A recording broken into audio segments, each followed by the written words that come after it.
Welcome everyone to the next episode of Impactables with Rishabh. Today we have Neetu from Sands of India. Welcome Neetu. Thank you, Rishabh. Thank you so much for being here. So we'll start with this. It's been two and a half decades, 25 years in over that, in that journey of e-commerce, retail, and entire bigger industry in India. So what was the journey look like? Where you come from, and what's the brands you worked with, and how this concept of Sands of India came into the picture? Yeah, so over the years, I did my NIFT, then I worked a bit in Delhi. I was brought up in Delhi. Then I moved to Indonesia after getting married, and then I started working there in the fashion industry. And from there, that was the start of the whole lifestyle business journey. So right from shop floor to then Aditya Birla sort of took me on for setting up their women's business back end. With that, I came to Bangalore. That was like pretty much the first time stepping into Bangalore. And from Aditya Birla to Levi's and then Myntra. So pretty much all facets of brands, right from manufacturing to products to how to scale, what the customer is looking like, and all of that. With all of that experience with me, I decided that why not have a brand of my own. So when we were deciding on what niche, so we said that it's important that when you enter the market, you need to have a niche. You need to understand what customer. So last year I spent a lot of time in Japan because we were trying to do Asian fashion. And I realized that fashion there versus fashion here is very, very different. And Japanese don't sort of expose a lot of skin. India, it is different. So putting that all the fusion and bringing up Sands of India, it was super exciting, and I got very good first results and feedback. So yeah, pretty much that's been the journey. Interesting. So how do you saw the journey in terms of right from manufacturing to sourcing to selling it to Omni-Channel across these years? Yeah. So when we started, India was known for exports, right? And then I went to Indonesia, and there they were producing for companies like Nike and Calvin Klein, and how much effort goes in sort of manufacturing and getting to that product. So the whole focus on product is very high. Similarly with Aditya Birla, right, the focus on product and how it gets showcased on retail is really high. So the whole and similarly Levi's was just a denim jeans company at one point of time, and then they wanted to understand all the other categories other than jeans. And so that journey, again, very, very product focused. And if you look at how consumers were also buying, they were looking at experience in the stores, they were looking at product quality very, very closely, and of course all the segments of value, mass premium and luxury always existed, but each brand in that area was sort of focusing on how to improve the quality and how to take that piece forward. Then came COVID, and the life changed. Even that time we were in Myntra, and suddenly all the categories changed. People wanted more lounge, they wanted more t-shirts, and because all the stores had shut, right, people were just putting everything on the e-commerce sites, and they started dropping prices, like just get the goods out. That brought in another phase of this consumer journey, especially in India. High discounting, low prices, and fast fashion, and then with Shein came rapid fashion, and then the whole Gen Z thing, how Gen Z is getting interpreted as a consumer. So it's not just the lifestyle business. I think every business has seen this change from being very specific and sure about what products that they are selling to now super sharply focusing on what consumer you're selling to and how this consumer is changing and how the buying habits are changing and how retail is becoming e-commerce becoming omni. So, okay, so this is very interesting, but when it comes to discounting as a whole, so do you think that that is a good metrics in a longer run for any e-commerce brand to attract users and new users and retain the users? So as you said, any brand that comes in needs to first have acquisition, Correct. right? And then retention. So acquisition, what is the easiest lever is discounting. Discounting. And if the younger folks, you try to acquire them young so that as they grow, they become deeper into your brand, right? So that is the general way of thinking how discounting works. But if you see how today the shoppers are shopping and how Gen Z is shopping, they are not very, they don't follow mass.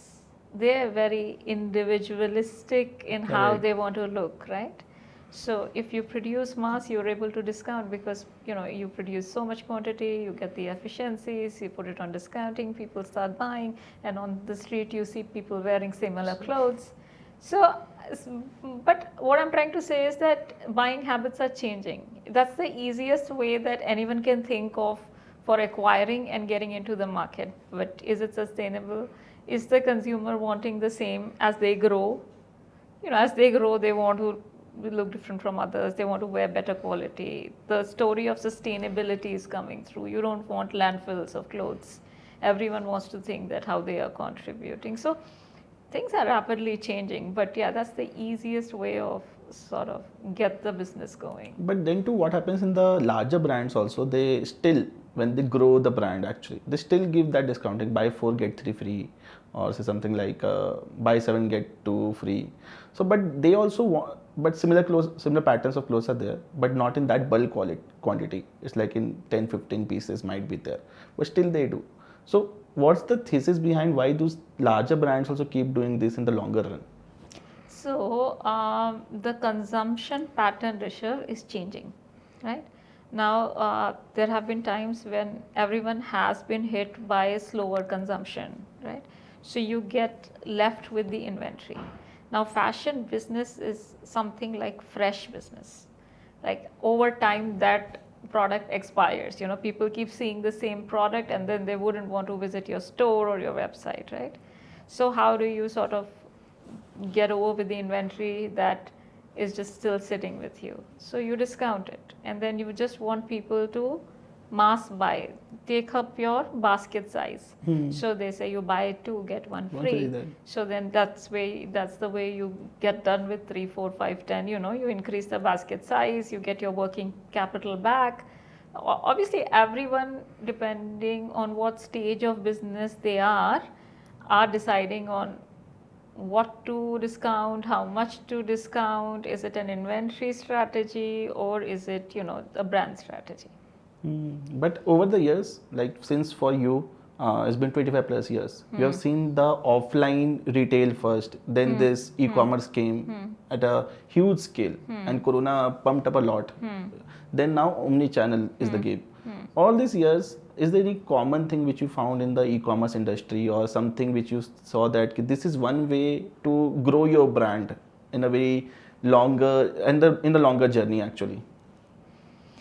So, okay, first I'll just divide this question into 2 parts, how things have sort of changed. And now you think of Gap as a brand. I mean, it was a super successful brand between Old Navy, Gap, Banana Republic, all three pricing, the three pricing, steps, right?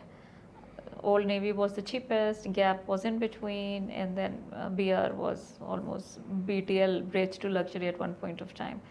And if you look at the strategies that they had defined was very clear. Banana Republic was the best of fabrics, the linens, and very focused on how the fitting's going to be, and everything worked. That time there was Abercrombie and Fitch. I don't know how much of that you know, but these are the brands that were absolutely killing it. They were ruling the show.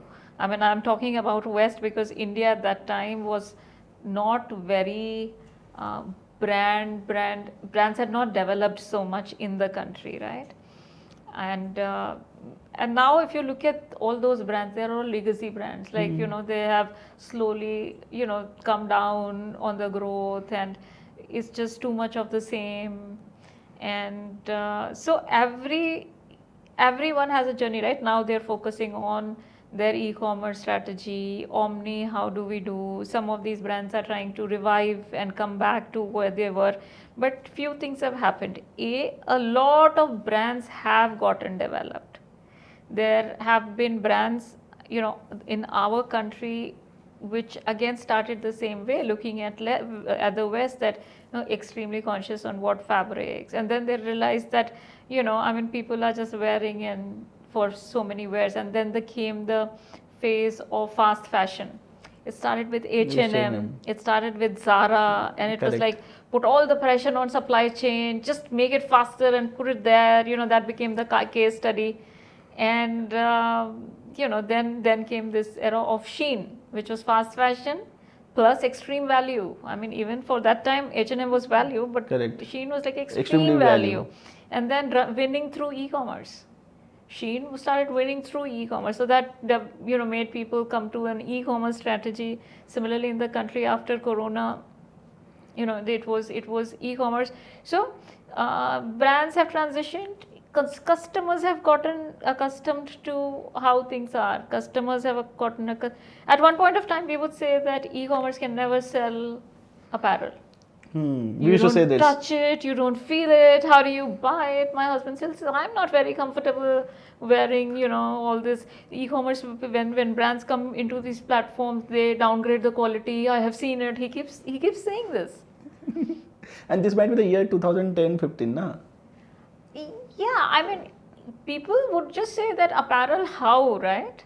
And similarly, when Myntra came into picture, and Myntra, Jabong, how, and then see how people are shopping apparel. Who wants to go to the store? Like half the people don't want to go, travel, traffic, blah, blah. And Omni now. So, as they say, right, you have to taste the blood.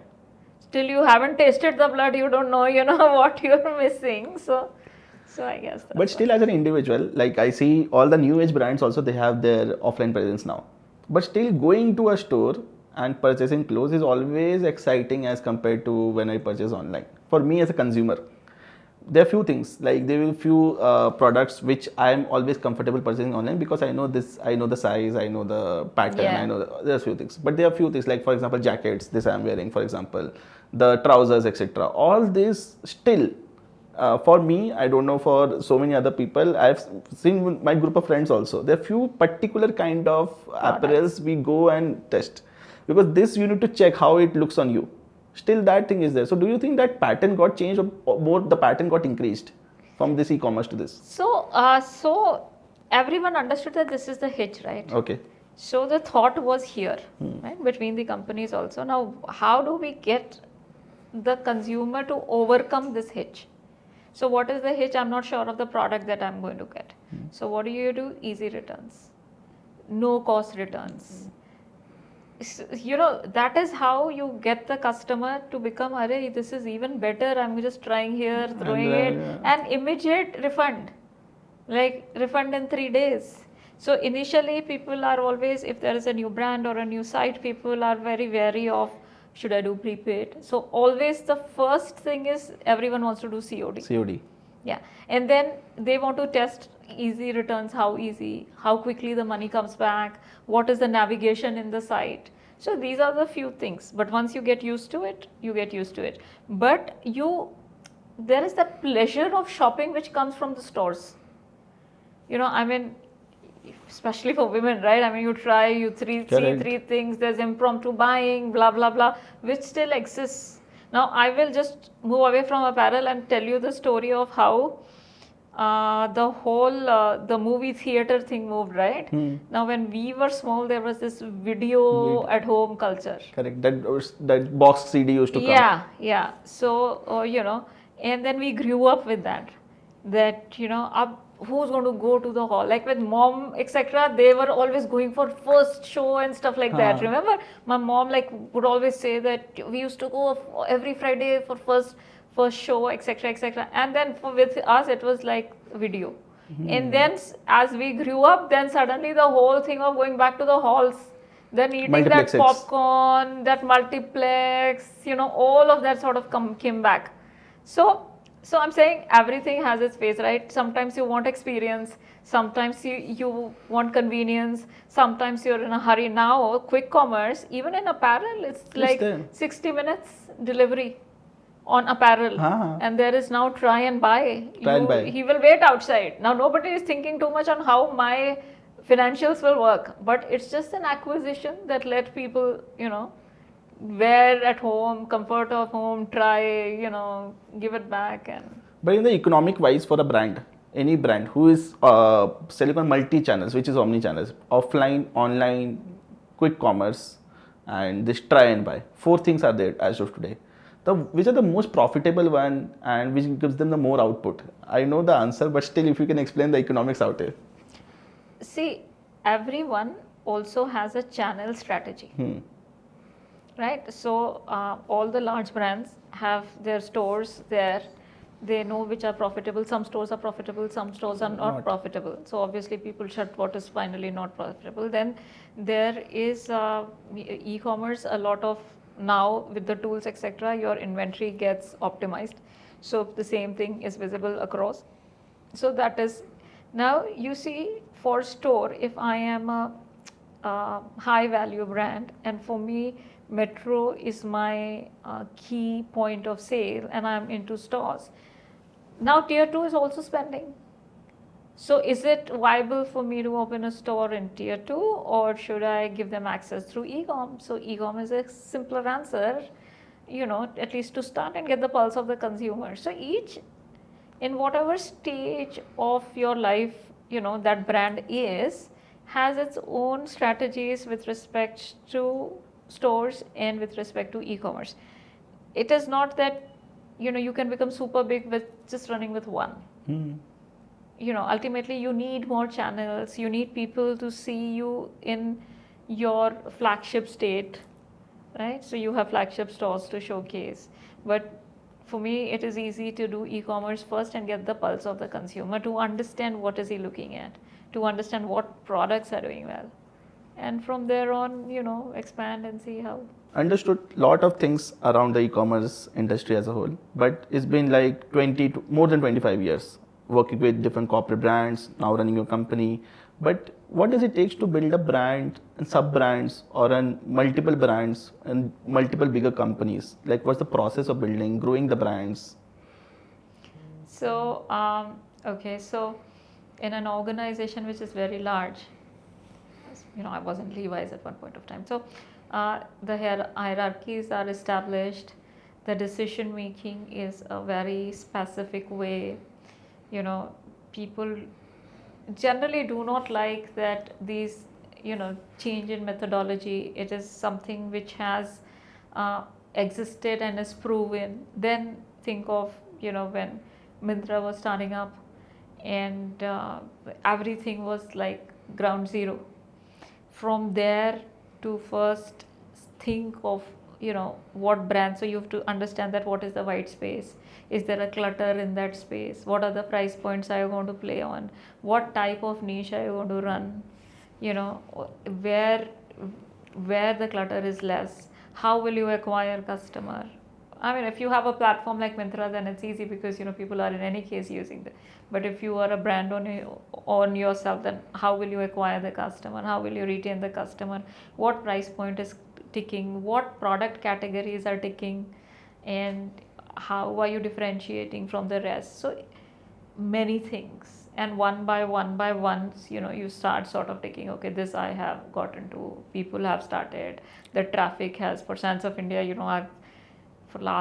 ever since I put up the site, from a point of zero traffic, Obviously, nobody knew Obviously, Santa yeah. Fe. There's zero traffic, nobody coming, right? Now I see, every day when I see increased traffic, I obviously feel good about the whole thing. And then you see that, what is the loyalty, how many customers are new, how many are coming back.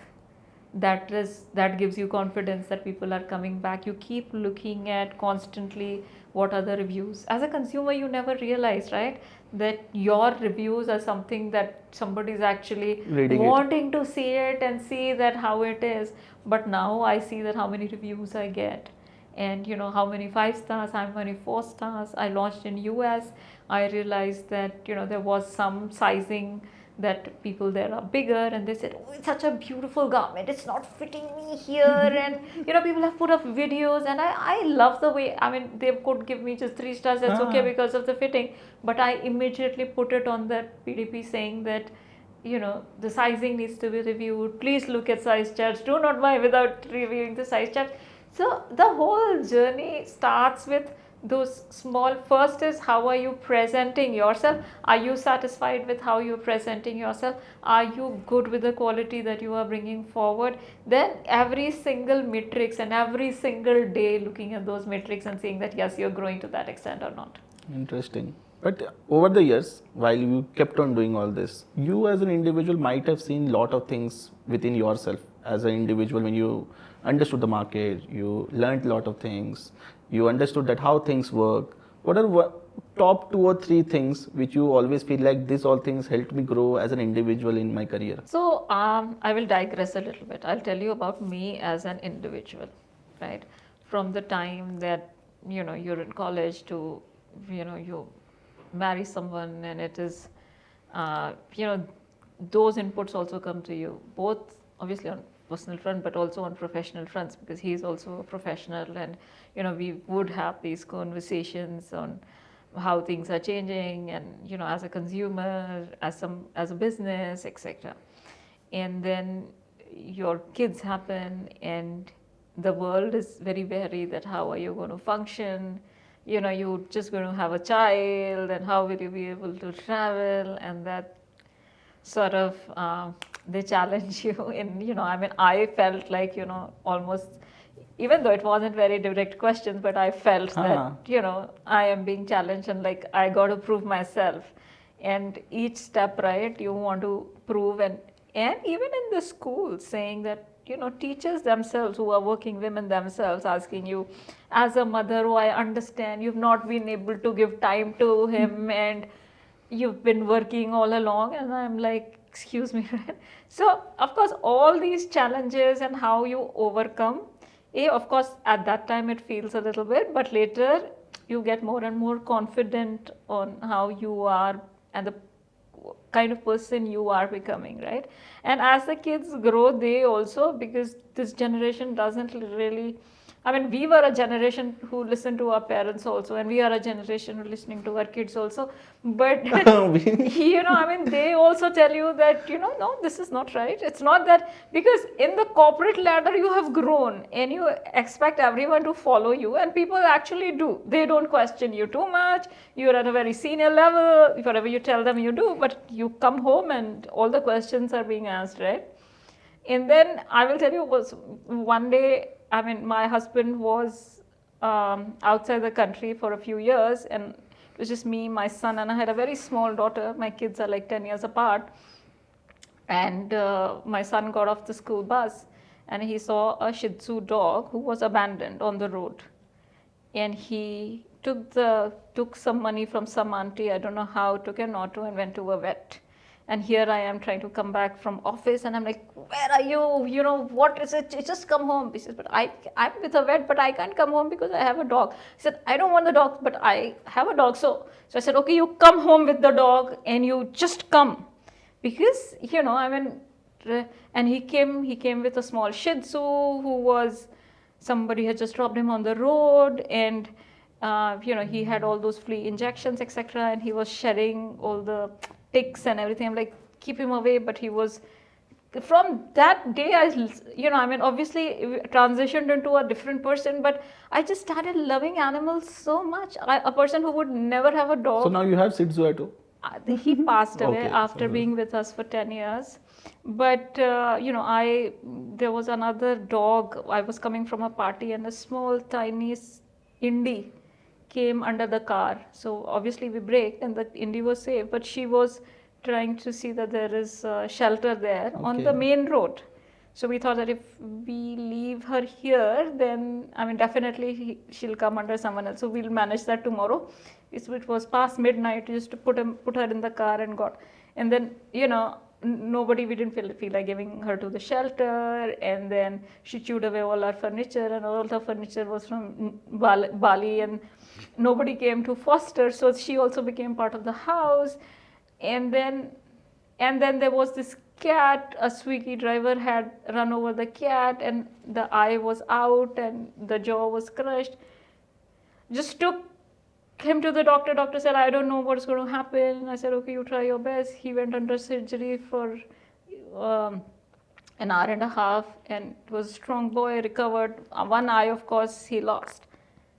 And that's how a cat entered the house. Now you can't have a dog and a cat together, but we have. Okay, you have a dog and cat together. I have this Indie dog. I had a Shih Tzu. So I had a Shih Tzu, I had an Indie dog, and then now I have this cat. And then from somewhere, my daughter picked up 2 tiny kitties in a gutter. And she said, they will die. I said, I can't have it. So there was this cage of this other kitty, which we put in our backyard. And then nobody took them. So today, they still live in our backyard. So as an individual, I started loving animals so much.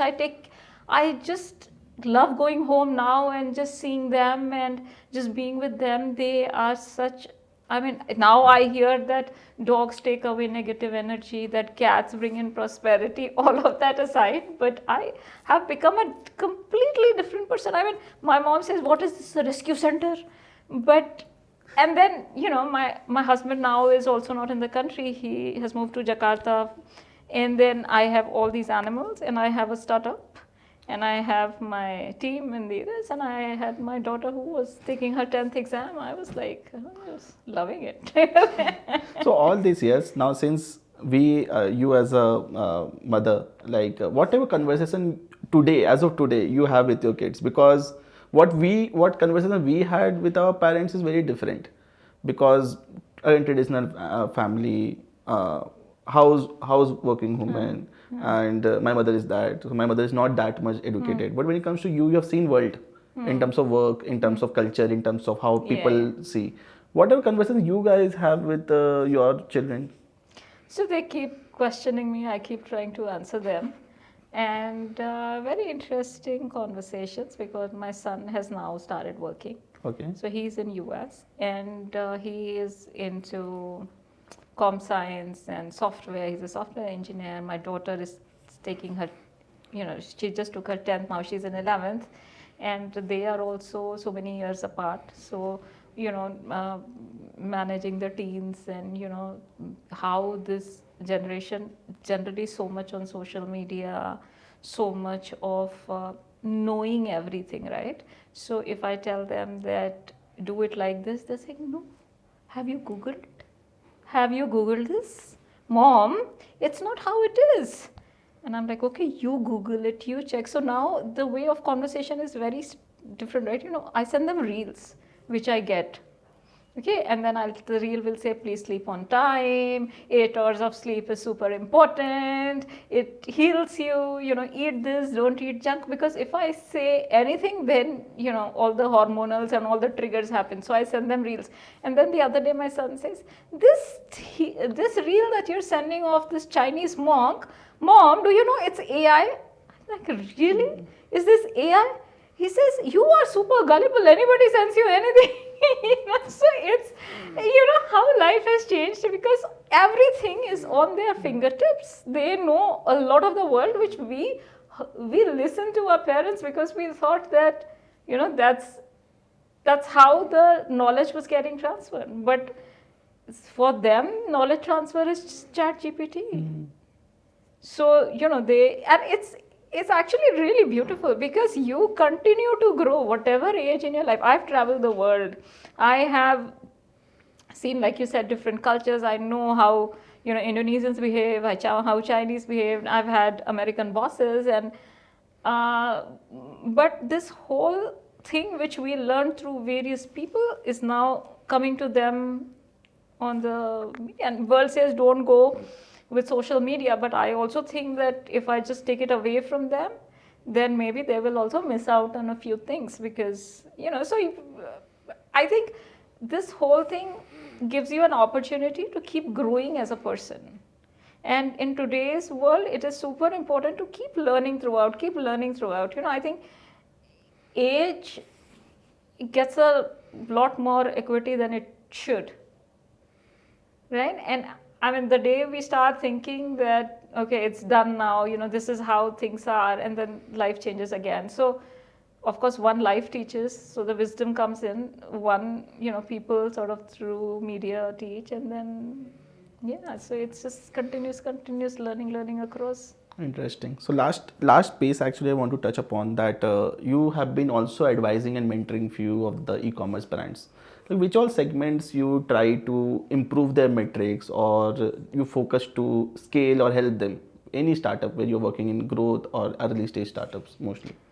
Yeah, so when I just feel that all the intelligence that I have built through the years, the understanding of consumer, the understanding of Indian market, and the understanding of how the platforms are working and what metrics to see and all of that, I have very in-depth understanding. So if somebody is new, I advise them on the market. Okay. I advise them on business development.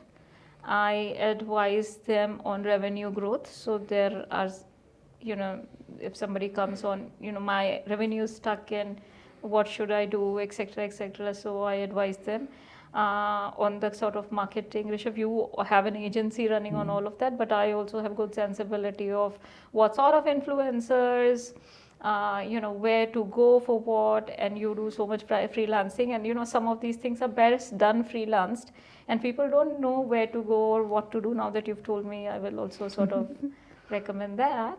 But yeah, all these things, the whole depth of product, the whole depth of the platforms on how to scale revenue, how to make sure that the right inventory is in right place, how to review inventory performance, because a lot of retailers actually get killed because of the inventory that they keep building, and whatever ticks is only like 20% of the overall industry overall inventory. 20% of your inventory gives 80% of your revenue. But if you don't manage that 20% well, then you will get stuck with a lot of things. Yeah. Okay, so last thing, how was your journey from corporate to one particular thing which you saw that was very interesting for me, or you say as a learning curve from corporate journey to running your own startup? So it is, while it is very fascinating, and things have gone well so far, touch wood for that, but it is also very challenging and gets you nervous. You don't know. I mean, at one point of time I thought of funding, VC funding, etc., and then I withdrew myself, and I thought that how do I fund my own business?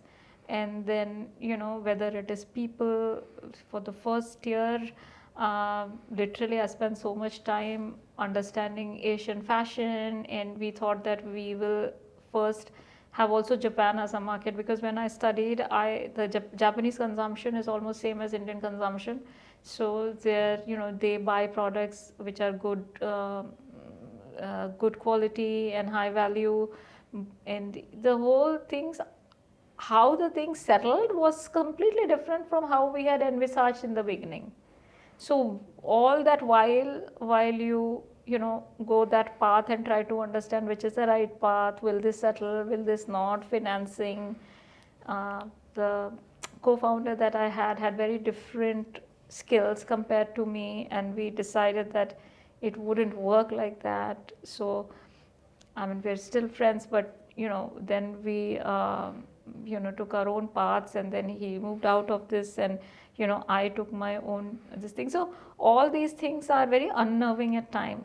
If you are an employee, every month money comes in and you're so used to it that every month money going out is very unnerving again, and then it's like so much time went away in just sort of understanding where to go, the direction to take. And then of course when it took and then things started taking its own the positives started coming in, then obviously you get hopeful and you're living on hope and all of that. So it was, I'm giving you all the unnerving aspects of it. Of course, it's very beautiful that every single metric that you see, that when you see a team, you grow that team, you feel responsible for that team, and you see that, how the whole thing is coming through. And so it's beautiful. But when as an employee, you're just getting the monies and then you have to take out monies every day, you have to manage partnerships, and you have to manage sometimes, I'm just by myself, completely alone. I don't have a co-founder, I don't have anyone.